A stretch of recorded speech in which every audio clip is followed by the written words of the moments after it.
One गमन पूर्व राम के द्वारा दान। बड़े भाई राम की आज्ञा अनुसार लक्ष्मण गुरु वशिष्ठ के पुत्र सुयज्ञ को अपने साथ ले आए।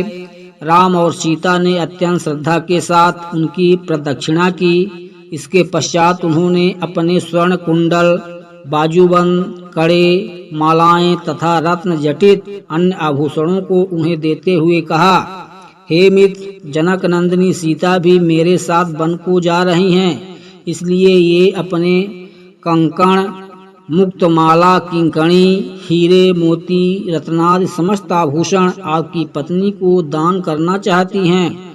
आप इन आभूषणों को सीता की ओर से उन्हें आदर तथा नम्रता के साथ समर्पित कर देना।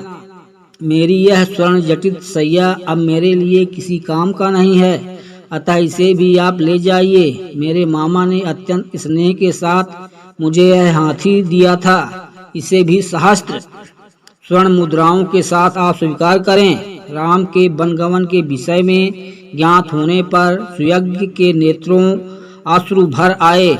सजल नेत्रों के साथ राम के द्वारा प्रदान की गई वस्तुओं को उन्होंने ग्रहण किया और आशीर्वाद दिया, हे राम, तुम चिरजीवी हो जाओ। तुम्हारा 14 वर्ष का वनवास तुम्हारे लिए निष्कंटक और कीर्तिदायक हो। वनवास की अवधि समाप्त होकर लौटने पर तुम्हें अयोध्या का राज पुनः प्राप्त हो। इस प्रकार आशीर्वाद देकर गुरुपुत्र सुयज्ञ विदा हुए।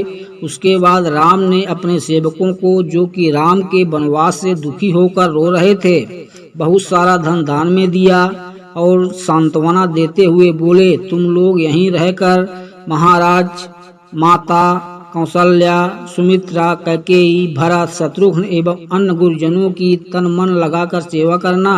सदैव इस बात का ध्यान रखना कि उन्हें किसी प्रकार की असुविधा न हो। फिर राम ने अपनी समस्त व्यक्तिगत संपत्ति को मंगवाकर सीता के हाथों से उसे गरीब, दुखी, दीन, दरिद्रों में बंटवा दिया। राम और सीता के द्वारा मुक्त हस्त से दान दिए जाने की चर्चा सारे नगर में फैल गई। उन दिनों अयोध्या के समीपवर्ती एक ग्राम में गर्ग गोत्री त्रिजटा नामक एक तपस्वी ब्राह्मण निवास करता था। उनकी बहुत सी संतानें थीं और वह अत्यंत दरिद्र था। उसे अपनी गृहस्थी का पालन पोषण करने में अत्यंत कठिनाई होती थी। राम के द्वारा किए जाने वाले दान की चर्चा सुनकर उसकी पत्नी ने उनसे कहा, हे स्वामी, आपको भी ज्ञात हुआ होगा कि अयोध्या के ज्येष्ठ राजकुमार श्री रामचंद्र जी अपना सर्वस्व दान में वितरित कर रहे हैं। आप भी उनके पास जाकर याचना करें। हमारी निर्धनता और दरिद्रता से तथा आपकी याचना से द्रवित होकर दयालु राम हम पर भी अवश्य ही दया करेंगे और इस दरिद्रता से हमारा उद्धार कर देंगे। तपस्वी त्रिजटा याचना में रुचि नहीं रखते थे, किंतु पत्नी के बार बार प्रेरित किए जाने पर विवश होकर वे श्री राम के दरबार की ओर चल पड़े। वे शीघ्र एक के बाद एक 5 ढ्योढ़ियां पार करके राम के समक्ष जा पहुँचे। उनकी तपस्या जनित तेज और ओज प्रभावित राम बोले, हे तपस्वी ब्राह्मण देवता, आपका हृदय तीव्र गति से स्पंदित हो रहा है और शुभ्र भाल पर श्वेत कण झलक रहे हैं। ऐसा प्रतीत होता है कि आप बड़ी दूर से तीव्र गति के साथ चले आ रहे हैं।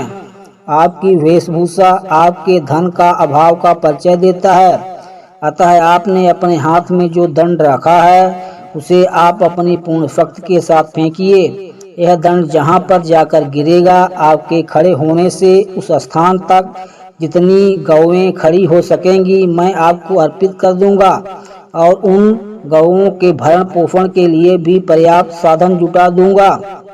इस आदेश को सुनकर त्रिजटा ने पूरी शक्ति के साथ दंड फेंका। दंड सरयू नदी के दूसरी पार जाकर गिरा। राम ने उसके बल की सराहना की तथा उसे अपनी प्रतिज्ञा अनुसार गौएं दान में दी। उनको विदा करने के पूर्व स्वर्ण, मोती, मुद्राएं, वस्त्रादि भी दान में दिया। इस प्रकार अपनी असंख्य धनराशि का दान कर सबको संतुष्ट करने के पश्चात वे सीता और लक्ष्मण के साथ पिता के दर्शनों के लिए चले गए। दर्शकों, आगे का भाग देखने के लिए कृपया चैनल को लाइक और सब्सक्राइब कर लें।